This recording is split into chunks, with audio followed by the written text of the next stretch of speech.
جی ایک سوال ہے کہ مدرسوں میں ٹیچرز ڈے کیوں نہیں منایا جاتا؟ اس کا مختصر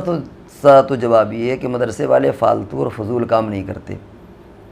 شریعت میں حقوق بیان کیے گئے ہیں، والدین کے حقوق ہیں، استاد کے حقوق ہیں، اسی طریقے سے پڑوسیوں کے حقوق ہیں، چھوٹوں کے حقوق، بڑوں کے حقوق ہیں، یہ حقوق بیان کیے گئے ہیں۔ جہاں اس بات پر عمل ہوتا ہو، حقوق ادا کیے جاتے ہوں، وہاں الگ سے کسی ڈے کے منانے کی ضرورت نہیں ہے۔ یہ چوچلیں اور یہ تکلفات اس معاشرے میں یا اس تہذیب میں ہوتی ہیں، یعنی ان لوگوں کے کلچر میں ہیں کہ جہاں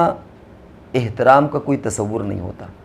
جہاں ماں باپ کے عزت اور احترام یا ان کی قدر و قیمت کا کوئی ان کے اندر پس منظر نہیں ہوتا یا اس کی کوئی قدر و قیمت نہیں ہوتی۔ اب قرآن اور حدیث میں، شریعت کے اندر والدین کا خود اتنا حق بیان کیا گیا ہے کہ ان کے لیے اف بھی مت کہو اور ہر چیز میں ان کی رعایت کرو، تو ظاہر بات ہے کہ جو بندہ اور جو بیٹا سال کے 365 دن ان کی ایما پر یعنی ان کے اشارے پر ناچتا ہو، ان کے حکم کے لیے منتظر و متمنی رہتا ہو کہ ابا یا اماں کیا حکم دیں، تو ان کو پیرنٹس ڈے یا باپ ڈے یا ماں ڈے منانے کی کیا ضرورت ہے؟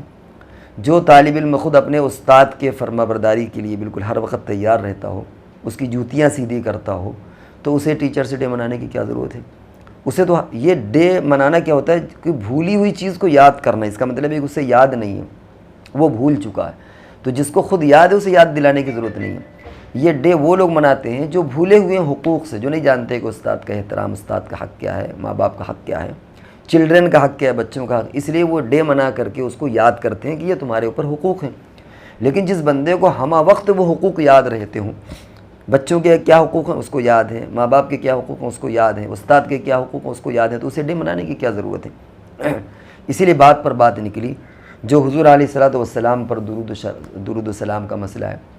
اس میں جو خاص وقت کی قید ہے کہ سال میں ایک بار یا اس طرح مت کرو، اس کی وجہ یہی ہے کہ تم اگر کوئی خاص دن مخصوص کر لوگے، خاص تاریخ مخصوص کر لوگے، تو اس کا مطلب یہ کہ تم اسی دن کا انتظار کرو گے۔ اور محبت کا تقاضا کیا ہے کہ حضور علیہ الصلوۃ والسلام کے لیے ہر وقت، صبح شام جتنا موقع میسر ہو، ہر وقت درود شریف پڑھو۔ تو ظاہر بات ہے جو بندہ ہر وقت درود شریف پڑھتا ہو، درود بھیجتا ہو، وہ کسی خاص پرٹیکولر دن کا کیا انتظار کرے گا؟ اسے کیا ضرورت ہے؟ اسی لیے ایصال ثواب کے لیے آتا ہے کہ بھائی اپنے والدین یا جو بھی اعزاء و اقربا انتقال کر چکے ان کے لیے وقتاً فوقتاً جو ہو سکے ایصال ثواب کر دیا کرو۔ اب ظاہر ہے جب یہ چیز نہیں ہوگی تو پھر برسی یاد آئے گی، سال بھر بعد بھائی یاد کر لیا بس رسمی طور پر۔ تو اس لیے ذہن میں رکھنا چاہیے کہ جتنے بھی دنیا کے اندر ڈے منائے جاتے ہیں وہ اس لیے منائے جاتے ہیں کہ ان کو حقوق کا پتہ نہیں ہے، اور اگر پتہ ہے تو وہ حق ادا نہیں کر رہے، اس کو یاد کرنے کے لیے وہ ڈے منا لیتے ہیں۔ لیکن جس مذہب کے اندر حقوق ہر وقت مستحضر رہتے ہیں اس مذہب کے ماننے والوں پر، تو اسے کسی بھی ڈے کے منانے کی ضرورت نہیں ہے۔ اس لیے مدرسوں میں کسی طرح کا کوئی ڈے نہیں منایا جاتا، دیندار گھرانوں میں نہیں منایا جاتا، اور اسی طرح مدرسوں میں نہ ٹیچرس ڈے ہے اور نہ اسٹوڈنٹس ڈے ہے، وہاں اس طرح کا کوئی ڈے نہیں منایا جاتا۔